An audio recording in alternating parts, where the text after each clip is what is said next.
नमस्कार विद्यार्थी मित्रांनो, ABK स्मार्ट स्टडी या आपल्या यूट्यूब चॅनलवरती तुम्हा सर्वांचे स्वागत आहे। तर मित्रांनो, आपला मुंबई जिल्हा पोलीस शिपाई भरतीचा दिनांक 12 जानेवारी 2025 साली झालेला सेट डीचा आपला हा पेपर सुरू आहे। तर या पेपरचा आज आपण इथे तिसरा भाग पाहणार आहोत। तर या भाग 3 मध्ये आपण त्याचे पुढचे महत्त्वाचे 25 प्रश्न स्पष्टीकरणासहित पाहणार आहोत। तर हे प्रश्न तुमच्या येणाऱ्या परीक्षेसाठी अत्यंत उपयुक्त ठरणार आहेत, त्यामुळे तुम्ही हा व्हिडिओ पूर्ण बघा व तुमच्या मित्रांना देखील शेअर करा। तर प्रश्न क्रमांक 51 तुम्ही इथे पाहू शकतात। दिलेल्या श्रेणीतील अनुपस्थित संख्या निवडा। तर आता इथे तुम्ही पाहिजे तर एक संख्या मालिका दिली आहे बघा, 1 2 6 टिंब 120 आणि 720। तर याप्रमाणे एक संख्या मालिका दिलेली आहे।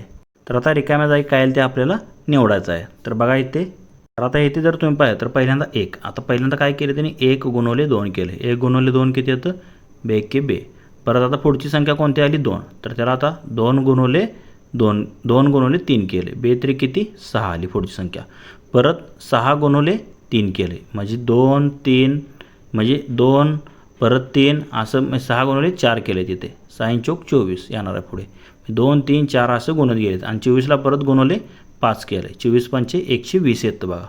म्हणजे असा गुणाकार पद्धतीने म्हणजे असा एक एकने संख्या वाढून गुणाकार करत गेलेला आहे। 1 गुणवले 2 2 2 गुणवले 3 6 6 गुणवले 4 24 24 गुणवले 5 120 आणि 120 गुणवले 6 720। याप्रमाणे तुम्ही जर पाहिलं तर रिकाम्या जागी काय येणार आहे? तर 24 संख्या येणार आहे, जी की पर्याय क्रमांक ए मध्ये तुम्हाला दिलेली आहे। तेच या प्रश्नाचं योग्य उत्तर असणार आहे।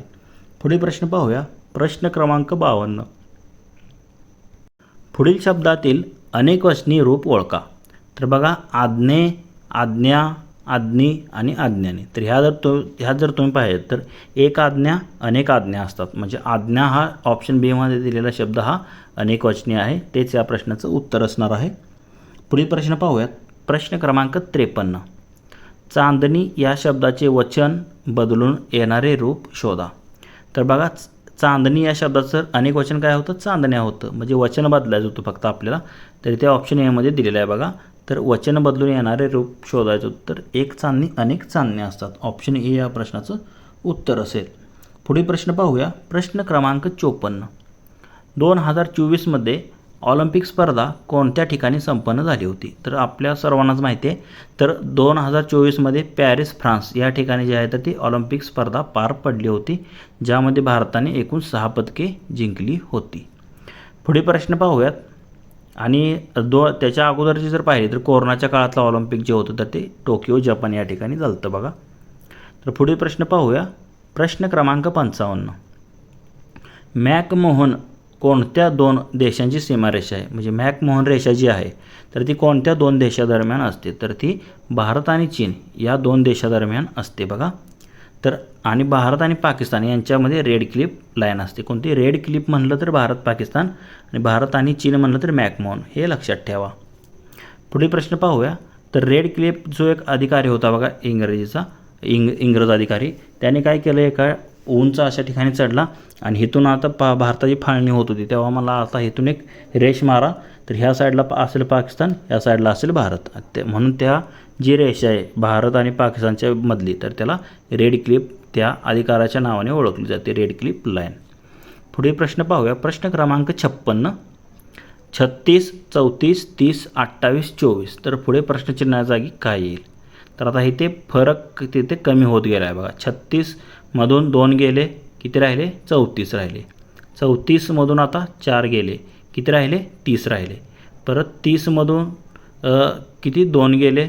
28 राहिले। परत 28 मधून 4 गेले, म्हणजे पहिल्यांदा 2 ने कमी, परत 4 ने कमी, परत 2 ने कमी, परत 4 ने कमी, मग आता कितीने कमी व्हायला पाहिजे? 2 ने कमी व्हायला पाहिजे। मग 24 मधून 2 गेले, राहिले किती? 22, म्हणजे प्रश्नचिन्हा जागी काय यायला पाहिजे? 22 यायला पाहिजे। तर 22 तुम्हाला इथे पर्याय क्रमांक सी मध्ये दिलेला आहे, तेच या प्रश्नाचं योग्य उत्तर असणार आहे। पुढील प्रश्न पाहूया, प्रश्न क्रमांक 57। तर आता इथे एक तुम्हाला अक्षरमालिका दिली आहे, इंग्लिश अक्षरमाला। तर इथे GKH DNL WQO TTS आणि GWH या, तर पुढे प्रश्नचिन्ह आहे। तर प्रश्नचिन्हा जागी येणारी अक्षरमालिका आपल्याला इथे निवडायची आहे। तर बघा, याप्रमाणे ही एक अक्षरमालिका दिलेली आहे। तर आता इथे तुम्हाला डायरेक्ट शॉर्टकटमध्ये बाकी काही बघण्यापेक्षा एकच फक्त बघा, इथे जी साठी त्यांनी काय घेतलं, डी घेतले, मग आपल्याला इथे शेवटी जी आलं आहे बघा. इथे जीसाठी सुरुवातीला काय आलं पाहिजे, डी आलं पाहिजे. आता सुरुवातीला डी असणार, तुम्ही जर पर्याय पाहिला तर फक्त इथे सी डी आणि एमध्ये कुठं डी दिसते का नाही, फक्त बीमध्ये दिसते. बाकी तुम्हाला काय बघायची ही गरज असणार नाही. तर डी झेड एल या प्रश्नाचं उत्तर असणार आहे, कारण इथे जीसाठी त्यांनी डी घेतले, म्हणजे पुढेसुद्धा जीसाठी डीच असणार आहे, हे लक्षात घ्या. आणि इथे एचसाठी काय होतं, यल होतं, मग शेवटी इथे यल आलेलं आहे. तर एवढंच फक्त डी आणि शेवटी यल असलेला एकच पर्याय आहे, म्हणून याचं उत्तर ऑप्शन बी असेल. पुढील प्रश्न पाहूया. प्रश्न क्रमांक 58. म्हणजे थोडं स्मार्ट पद्धतीने सोडवा तुम्ही, कारण इथे जर तुम्ही आता जीसाठी आता D-4 असे काय करत बसला तर वेळ जाणार. पर्याय सुरुवातीला कशा असतात, असे प्रश्न पर्यायावरून देखील सुटत असतात, त्यामुळे स्मार्ट स्टडी तुमचा होणे अत्यंत गरजेचं आहे बघा. म्हणून तर आपल्या चॅनलचं नाव आहे ABK स्मार्ट स्टडी. पुढे प्रश्न पाहूयात. प्रश्न क्रमांक 58. खालील शब्दांपैकी स्त्रीलिंगी शब्द ओळखा. तर बघा, शाळा, घरटे, झाड आणि घरटी. तर यामध्ये तुम्ही जर पाहिलं तर आपण काय म्हणतो, ती शाळा म्हणतो. काय म्हणतो, ती शाळा म्हणतो. मग ही ती शाळा जी आहे तर ती कशामध्ये स्त्रीलिंगीमध्ये मोडते, म्हणून ऑप्शन ए या प्रश्नाचं उत्तर असणार. बाकी ते घरटे ते झाड म्हणजे हे नपुंसकलिंगी आहे, तर आपल्या स्त्रीलिंगी विचारले ती शाळा. पुढील प्रश्न पाहूया. प्रश्न क्रमांक 59. लिंग विरुद्ध लिंग ओळखा. बघा, हंस. आता हंसच्या विरुद्धार्थी काय असतं, तर हंसच्या विरुद्धार्थी असतं हंसी म्हणतो त्याला आपण, जे की ऑप्शन सी मध्ये दिले बघा, हंस, हंसी. पुढे प्रश्न पाहूयात. मानवी शरीरातील सर्वात मोठी ग्रंथी कोणती. तर बघा, सर्वात मोठी ग्रंथी कोणती आहे, तर यकृत. यकृत ही मानवी शरीरातील सर्वात मोठी, ज्याला आपण लिव्हर म्हणतो, ती सर्वात मोठी शरीरातील ग्रंथी मानली जाते. बघा, यकृताच्या उजव्या साईडला पित्ताशय असतं, ज्यामध्ये पित्त तयार होतं आणि पचनावेळी जे आहे तर ते पित्त आपल्या जठरामध्ये सोडलं जातं. म्हणजे यकृत जे आहे तर पित्त बनवण्यामध्ये याचा मोठा, म्हणजे पचनशक्तीतला आपला मोठा हा अवयव आहे यकृत, ज्याला आपण लिव्हर म्हणतो, आणि तीच आपल्या शरीरातील सर्वात मोठी ग्रंथी आहे. कोणती, यकृत. पुढील प्रश्न पाहूया. प्रश्न क्रमांक 61. तर लिनक्स हे कशाचे उदाहरण आहे. तर बघा, लिनक्स एक काय आहे, तर एक प्रकारची ऑपरेटिंग सिस्टीम आहे. म्हणजे विंडोज कशी आहे तशी एक प्रकारची लिनक्स आहे, जे ऑप्शन एमध्येच दिलेलं आहे.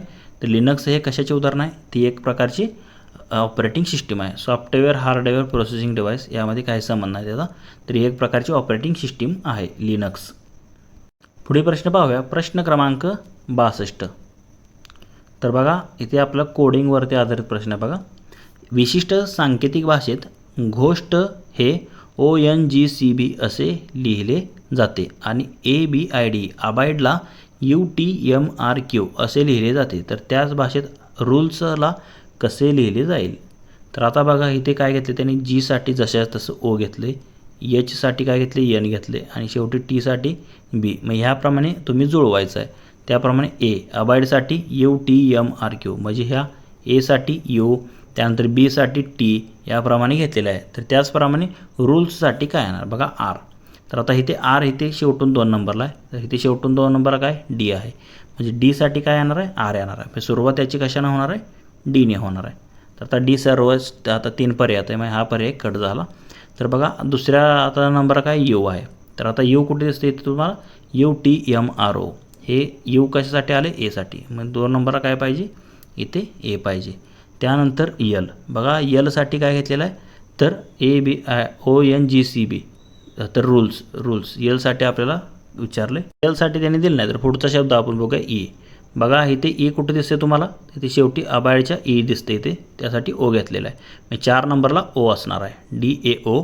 आणि परत शेवटी काय, यस आले, तर इथे यस इकडून गोष्टमधलं शेवटून 2 नंबरला आहे, तर इथे सी घेतलेला आहे, मग इथे सी येणार. DAOC, OC असं शेवटी कुठं आहे, सॉरी क्यू घेतलेलं आहे बघा इथे, कशासाठी, तर ते क्यू नाही ते, तर ओ आहे बघा, शेवटी OC आलं पाहिजे, DA. आणि मग राहिलेलं काय आहे मधलं, जे असणार आहे, म्हणजे यलसाठी जे असणार आहे. म्हणजे आपल्याला काय विचारले, रूल्ससाठी काय येणार आहे, तर DAJOC. तर DAJOC तुम्हाला ऑप्शन सी मध्ये दिलेलं आहे, म्हणजे जशाच तसं आपल्याला घ्यायचं होतं आहे. पुढील प्रश्न पाहूया. प्रश्न क्रमांक 63. तर बघा, ॲनॉलॉजी आहे. कापड कपाट. कापड आपण कपाटात ठेवतो, तर बंदूक कुठे ठेवतो, तर बंदूक कुठे असते, तर शस्त्रागारात बंदूक असते, म्हणजे त्याचं ठिकाण आहे शस्त्रागार, जे की ऑप्शन एमध्ये तुम्हाला दिलेलं आहे. पुढील प्रश्न पाहूया. प्रश्न क्रमांक 64. दिलेल्या शब्दाचे लिंग ओळखा. तर आता एक शब्द दिलेला आहे तुम्हाला सामासिक बघा, गायरान हा शब्द दिलेला आहे. तर हा तत्पुरुष समासामधला आहे बघा. गायीसाठी रान म्हणतो, तर गायरान ते गायरान म्हणतो आपण. काय म्हणतो? ते गायरान. मग आता ते हे कशात येतं? नपुंसक लिंगामध्ये येतं, जे की ऑप्शन सी मध्ये तुम्हाला दिलेलं आहे. पुढील प्रश्न पाहूया. प्रश्न क्रमांक 65 बघा काय दिलेलं आहे. दिलेल्या शब्दाची विभक्ती ओळखा. तर पुस्तके या शब्दाची विभक्ती ओळखायची आपल्याला. बघा पुस्तके हे नाम आहे आणि नामाचे तुम्ही जर पाहिलं तर विभक्ती जी आहे तर आता त्याला कोणताही प्रत्यय लागलेला नाही. मग विभक्ती काय असते? त्याची प्रथमा असते. कोणताही प्रत्यय नसतो ज्यामध्ये. पुस्तके याची विभक्ती काय आहे? प्रथमा आहे. पुढील प्रश्न पाहूया. प्रश्न क्रमांक 66 खालीलपैकी कोणत्या राज्यात विधान परिषद आहे? तर बघा एकूण आत्ता जर तुम्ही पाहिलं तर एकूण 6 राज्यामध्ये जे आहे तर ते विधान परिषद आहे, ज्यामध्ये उत्तर प्रदेश आहे, बिहार आहे, त्याप्रमाणे महाराष्ट्र, आंध्र प्रदेश, तेलंगणा आहे आणि राहिलेलं 6वं कोणतं? कर्नाटक. आता इथे कर्नाटक ऑप्शन बी मध्ये तुम्हाला दिलेलं आहे. बघा एकूण या 6 राज्यामध्ये जे आहे तर ते विधान परिषद आहे. आपल्या महाराष्ट्रात पण आहे, पण बाकीच्या झारखंड, गुजरात आणि ओडिसा यामध्ये विधान परिषद आहे का? नाही. पण अगोदर जम्मू काश्मीरमध्ये पण होती, पण नंतर त्याचं युनियन टेरिटरीमध्ये म्हणजे केंद्रशासित प्रदेशामध्ये रूपांतर झाल्यापासून ती बरखास्त केलेली आहे बघा. तर सध्याला जर ह्या दिल्या पर्यायामध्ये कर्नाटक या राज्यात विधान परिषद आहे. पुढील प्रश्न पाहूया. प्रश्न क्रमांक 67 मॅरेथॉन स्पर्धेचे अंतर किती किलोमीटरचे असते? तर बघा फुल मॅरेथॉन जी असते, हाफ मॅरेथॉन 21 किलोमीटरच्या आसपास असते आणि फुल मॅरेथॉन त्याच्या दुप्पट म्हणजे 42 किलोमीटरच्या जवळ. तर 42 म्हणजे 42.195 ते ऑप्शन ए मध्ये दिलेलं आहे. तेच या प्रश्नाचं योग्य उत्तर असणार आहे. बघा मॅरेथॉन स्पर्धेचे अंतर जे असतं तर 42.195 एवढं किलोमीटर असतं बघा मॅरेथॉन, फुल मॅरेथॉन ज्याला म्हणतो. पुढील प्रश्न पाहूया. प्रश्न क्रमांक 68 खालील 4 अक्षर समूहांपैकी 3 विशिष्ट प्रकारे एकसारखे आहेत आणि एक वेगळे आहे, ते कोणते? तर बघा 3 एका गटात मोडतात आणि एक जे आहे तर ते एका वेगळ्या गटात मोडत आहे. तर बघा आता इथे जर तुम्ही पाहिलं तर QR सलग दिलेला आहे, इथं JK सलग दिलेला आहे, FG सलग दिलेला आहे, पण इथे KI दिले. बघा KL पाहिजे होतं, इथे काय पाहिजे होतं? KL पाहिजे होतं. म्हणजे इथे जर गट तुम्ही पाहिला तर इथे NKL पाहिजे होतं, कारण इथे बघा JK आहे, FG आहे, QR आहे. म्हणजे बाकीचे शब्द बघायची गरज नाही. हे ABC मध्ये एका गटात मोडतात, पण ऑप्शन डी मध्ये NKI दिले, ते जर तिथे NKL असतं तर बरोबर आलं असतं, म्हणून हे गटाच्या बाहेरचं आहे NKI. पुढील प्रश्न पाहूयात. प्रश्न क्रमांक 69 राणीचा जन्म 19 मे 1995 रोजी झाला असेल तर 12 मार्च 2017 रोजी त्यांचे वय किती राहील? तर बघा आता असं जेव्हा दिलेलं असतं तर तेव्हा आपण काय करतो? म्हणजे वजाबाकी करतो सालांची त्याप्रमाणे महिन्यांची आणि दिनांकाची. तर आता आपल्याला वजाबाकी करायची आहे बघा. तर बघा आता राणीच्या जन्माची तारीख आपल्याला दिलेली आहे. आता दिलेली तारीख काय आहे? 12 मार्च 2017 म्हणजे दिवस, महिना, वर्ष दिलेली तारीख आहे. म्हणजे आत्ताची तारीख सध्या दिलेली आहे आणि जन्मतारीख किती आहे तिची? 19/5/1995. तर आता ह्याचं आपल्याला कॅल्क्युलेशन करायचं आहे. तर इथे बघा याप्रमाणे तुम्हाला दिलेलं आहे, म्हणजे ही सध्याची तारीख आणि ही तिची जन्मतारीख. आता जन्मतारीख त्यातून वजा करायची. तर आता इथे 12 आहे, इथे 17. आता 12मधून 17 वजा होते का? नाही. त्यामुळे काय करायचं? इकडचा एक महिना इकडे द्यायचा. तर आता हा कोणता महिना आहे? मार्च महिना आहे. तर मार्च महिन्याचे 31 दिवस ह्या 12मध्ये ॲड करायचे. 31 दिवस म्हणजे इथे किती दिवस होतील? 31 आणि 12 तर होतात 43. आणि त्या 43मधून 17 वजा होते का? तर होते. 43मधून 17 गेले, राहिले किती? 26 राहिले, म्हणजे इथे 26 येणार. तर आता इथे 3 गेलं आणि इथे 1 महिना तिकडे दिल्यामुळे 2 महिने राहील ते. आता इथे 2 महिन्यात खाली 5 महिन्यात 2मधून 5 होते का? वजा नाही. तर मग इकडचं 1 वर्ष इकडे घ्यायचं. मग इथे काय राहणार? हे 2017 ऐवजी 2016 राहील इथे. आता 1 वर्ष इकडे आलं, मग 1 वर्षात किती महिने असतात? 12 आणि हे 2 किती? 14 झाले. आता 14मधून 5 गेले, किती राहिले? 9 राहिले. मग इथे 9 महिने शिल्लक राहिले. तर आता इथे 2016 आहे. आता 2016मधून 1995 वजा केलं तर किती राहतं? तर राहतं इथे जर तुम्ही पाहिलं 7 5 गेले, 1 राहिले, 11 9 गेले, 2 राहिले, 10 म्हणजे 9 9 गेले 0, 2 2 गेले 0, मग राहिलं किती? 21.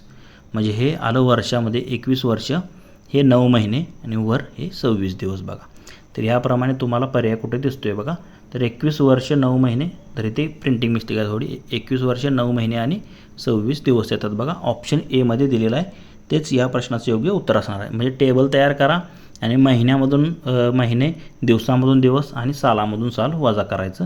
आणि वजा होत नसेल तर इकडचा महिना तिकडे दिवसामध्ये कन्वर्ट करायचा, इकडचं वर्ष महिन्यामध्ये कन्वर्ट करायचं. हे तेवढं लक्षात ठेवा. पुढील प्रश्न पाहूया. प्रश्न क्रमांक 70. खालीलपैकी सामान्य रूप न होणारा शब्द ओळखा. म्हणजे बघा, झाडचं काय होतं, झाडा होतं, म्हणजे हे सामान्य रूप होतं. त्याप्रमाणे फोटोचं होतं का, नाही. तर फोटोचं फोटोच राहतं, सामान्य रूप होत नाही फोटोचं फोटोला म्हणतो आपण. मुलगी मुलग्या किंवा मुलगीचे मुली, मग हे जर सामान्य नाम बनू शकते या 3 शब्दांचं. तसं ह्या फोटोचं बनते का सामान्य नाम, नाही बनत. म्हणून तेच या प्रश्नाचं उत्तर असणार. फक्त आपल्याला सामान्य नाम बनत नाही असा कोणता शब्द विचारला तर ते होतं फोटो. पुढील प्रश्न पाहूया. प्रश्न क्रमांक 71. तर लोकसभेचे सदस्य होण्यासाठी किमान वय किती असावे. लोकसभेचा सदस्य म्हणजे खासदार किती असतं, कमीत कमी वय 25 असतं. बघा सध्या तर तुम्ही पाहिलं तर म्हणजे बिहारमध्ये जी आहे मैथिली ठाकूर, तर ती 25 वर्षाची म्हणजे खासदार झालेली आहे. बघा बिहार विधानसभेचं आहे ते, पण खासदारचं वय देखील जे असतं लोकसभेच्या तर ते 25 असतं. विधान परिषद आणि राज्यसभा याचं 30 असतं, हे लक्षात ठेवा. विधानसभा ती मैथिली ठाकूर जी आहे तर ती विधानसभेची आहे बिहारच्या, तर ती सर्वात तरुण जी आहे तर तुम्ही पाहिलं तर MLA झालेली आहे, म्हणजे आमदार झालेली आहे ती. पण आपल्या इथे लोकसभेचे सदस्य म्हणजे खासदार होण्यासाठी वय जे आहे तर ते 25 असतं. आमदारासाठी सुद्धा 25च असतं. आणि विधान परिषद सदस्य म्हणलं तर 30 आणि राज्यसभा सदस्य म्हणलं तर 30 असतं, हे देखील लक्षात ठेवा. आणि आपल्या ग्रामपंचायतीसाठी 21 वय लागतं सदस्य होण्यासाठी. आणि 18 जे आहे तर ते आपल्या मतदारांचं वय आहे. बघा 18 वर्ष प्रौढ मतदारमध्ये येतात. पुढील प्रश्न पाहूया. प्रश्न क्रमांक 72. तर थोडा इथे ब्लर झालेला आहे बघा. तर ह्याचा प्रश्न काय होता, ऑक्सिजन बर्ड पार्कचे उद्घाटन, म्हणजे ऑक्सिजन बर्ड पार्कचे उद्घाटन कोणत्या ठिकाणी पार पडले होते असं पुढं होतं. तर ऑक्सिजन बर्ड पार्क जो आहे तर तो नागपूर या जिल्ह्यात जो आहे तर त्याचे उद्घाटन झालेलं आहे. बघा ऑक्सिजन बर्ड पार्क. तर बघा केंद्रीय मंत्री नितीन गडकरी यांच्या हस्ते महाराष्ट्रातील नागपूर येथे जामठा परिसरातील नागपूर हैदराबाद राष्ट्रीय महामार्ग 44 वर भारतातील पहिल्या ऑक्सिजन बर्ड पार्कचे म्हणजेच अमृत महोत्सवी पार्क ज्याला म्हणतो त्याचे उद्घाटन 28 सप्टेंबर 2024 रोजी करण्यात आले. त्यावेळचा हा करंट अफेअरचा प्रश्न होता. बघा तर हे पार्क सुमारे 20 एकर जागेवर विकसित करण्यात आलेले आहे, ऑक्सिजन बर्ड पार्क. तर कुठे आहे तर नागपूर जिल्ह्यात आहे, हे लक्षात ठेवा. म्हणून याचं ऑप्शन बी उत्तर असणार आहे. पुढे प्रश्न पाहूया. प्रश्न क्रमांक 73. 20 जानेवारी 2016ला मंगळवार होता, तर त्याच वर्षी महाराष्ट्र दिन कोणत्या दिवशी येईल. तर बघा 20 जानेवारी 2016ला, 16 हे कोणतं वर्ष आहे बघा. आता जानेवारी महिना दिला आहे, म्हणजे फेब्रुवारीच्या आधी आहे, म्हणजे लीप वर्ष होतं. म्हणजे फेब्रुवारीची ह्या महिन्यात 29 दिवस असणार, ते तुम्हाला माहीत असलं पाहिजे कारण ते लीप वर्ष होतं 2016. तर 20 जानेवारीला मंगळवार होता. तर आता महाराष्ट्र दिन कधी असतो 1 मे. तर आता 20 जानेवारी, आता जानेवारीमध्ये किती दिवस असतात 31, त्यातले हे 20 जानेवारी म्हणजे 20 गेले, राहिले किती तर जानेवारीचे 11 दिवस प्लस आता फेब्रुवारीमध्ये 29 दिवस असतात, म्हणजे हे आपण त्यातला 28 वजा करतो, म्हणजे 28 तारीख तेच धरतो, 7 भाग जाणे त्याच्या पुढची घेतो, म्हणजे 1 दिवस फेब्रुवारीचा ॲड झाला. मार्च महिन्यात 31 असतात, त्याचे 28च्या पुढचे 3 दिवस म्हणजे 31. त्यानंतर एप्रिलचे 30 दिवस असतात म्हणून 28च्या पुढचे 2 दिवस आपण घेतो. आणि मेचा 1 मेला म्हणून 1, म्हणजे 11 1 12, 12 आणि 3 15, 15 आणि 2 17 आणि हे 1 18, एकूण 18 दिवस जे आहे तर तो दिवसवार पुढे जाणार आहे. त्याला 7 भागायचं, 7 दोन्ही 14, बाकी किती उरते 4, म्हणजे 4 दिवस जे आहे तर तो दिवस पुढे जाणार आहे. मंगळवारच्या पुढे 4 दिवस जावा, त्या दिवशी महाराष्ट्र दिन असणार आहे. तर बुधवार, गुरुवार, शुक्रवार आणि शनिवार. तर बघा शनिवार येतो 4 दिवसांनी, म्हणजे 20 जानेवारी 2016ला जर मंगळवार होता तर त्याच वर्षीचा महाराष्ट्र दिन जो आहे तर तो शनिवारी असेल, जे की ऑप्शन सी मध्ये तुम्हाला दिलेलं आहे. मित्रांनो, तुम्हाला जर याची PDF हवी असेल तर आपले टेलिग्राम चॅनलसुद्धा आहे बघा. तर त्याची PDF जर तुम्हाला हवी असेल तर टेलिग्राम चॅनल तुम्ही आपल्या PDFच्या म्हणजे आपल्या व्हिडिओच्या खाली डिस्क्रिप्शन लिंक दिलेली आहे टेलिग्राम चॅनलची, तिथे तुम्ही चॅनल जॉईन करा, PDF भेटून जाईल. तर पुढील प्रश्न आहे प्रश्न क्रमांक 74. तर इंग्लिश अक्षरमालिका आहे, फिल्मसाठी ADGH घेतलेला आहे, तर मिल्कसाठी पुढे काय येणार आहे बघा. तर आता इथे काय घेतलं आहे त्यांनी, F साठी बाकीच काय बघू नका, मधले शब्द इथे IL आहे, इथे IL आहे. तर इथे मधले 2 शब्द IL साठी DG घेतलेत, म्हणजे मधले 2 शब्द काय असणार आहे DG असणार आहेत, हे तुम्हाला माहीत पाहिजे. तर आता डी जी जर पाहायचं आता इथे तर दिलं नाही, म्हणजे हा पर्याय सी कट झाला. तर बघा आता एफसाठी त्यांनी ए घेतले, तर F-5 म्हणजे मागे 5, F 6 नंबरला असतं, ए 1 नंबरला असतं, म्हणजे मागे 5 घरी सरकलं का येतं. त्याप्रमाणे यम मागे तुम्ही जर 5 ने गेला तर काय शब्द येतो, बघा यच येतो, म्हणजे सुरुवातीला इथे यच येणार आहे. त्याप्रमाणे आता पुढे काय दिले त्यांनी यम, तर यमसाठी त्यांनी काय घेतलं, आता यमसाठी यच घेतलेलं आहे डायरेक्ट. तर आता केसाठी काय, तर आता यम जे मागं होतं तर त्याच्या मागे 5 गेलो आपण तर यच आलं. तर त्याचप्रमाणे आता तर सुरुवातीच्या यमसाठी सुद्धा यच येणार आहे आणि शेवटी काय के. तर आता काय करावं लागेल आपल्याला, केच्या मागे 5 घरे यावं लागेल, म्हणजे काय येतं ई येतं. ई नंतर FGHIJK असतं, एफ येणार आहे इथे, काय येणार एफ. बघा एफ नंतर GHIJ आणि के असतं, म्हणजे के नंतर जर तुम्ही मागे 5 ने गेला तर एफ येतं, म्हणजे HDGF. तर आता HDGF तुम्हाला कशामध्ये दिले, तर ते डीमध्ये दिलेलं आहे, म्हणजे मिल्कसाठी काय येणार आहे HDGF, जे की ऑप्शन 4मध्ये तुम्हाला दिलेलं आहे. ते त्या प्रश्नाचं योग्य उत्तर असेल. पुढील प्रश्न पाहूया, प्रश्न क्रमांक 75. जर वुल्फ हे FLOW असेल तर 85-26 हे कसे असेल. WOLF साठी काय घेतले, FLOW, म्हणजे ह्याचा FLOW उलटं केलेलं आहे बघा. तर आपल्याला संख्या कोणती दिली आहे 85-26, तर 85-26ला उलटं करायचं. पहिल्यांदा काय येणार 6 येणार, परत 2, परत 5 आणि परत 8, म्हणजे 62-58 येणार. तर 62-58 कशामध्ये दिसते, तर ऑप्शन बी मध्ये दिसत आहे. तर 85-26 साठी 62-58 येईल, तेच या प्रश्नाचं योग्य उत्तर असणार आहे. तर मित्रांनो, आपला मुंबई जिल्हा पोलीस शिपाई भरतीचा दिनांक 12 जानेवारी 2025 साली झालेला आपला हा पेपर सुरू आहे. तर त्या पेपरचा आज आपण ते भाग 3 पाहिलेला आहे, ज्यामध्ये आपण त्याचे महत्त्वाचे जे 25 प्रश्न होते तर ते स्पष्टीकरणासहित पाहिलेले आहेत. जर तुम्हाला या प्रश्नामध्ये कोणती शंका वाटत असेल तर कमेंट करून नक्की कळवा. तसेच हा जर व्हिडिओ आवडला असेल तर लाईक करा व तुमच्या मित्रांना देखील शेअर करा. व असे जर नवनवीन व्हिडिओ हवे असतील तर आपले YouTube channel ABK smart study subscribe करा व समोरील बेल आयकॉन प्रेस करा. धन्यवाद मित्रांनो. जय हिंद, जय महाराष्ट्र, जय महाराष्ट्र पोलीस.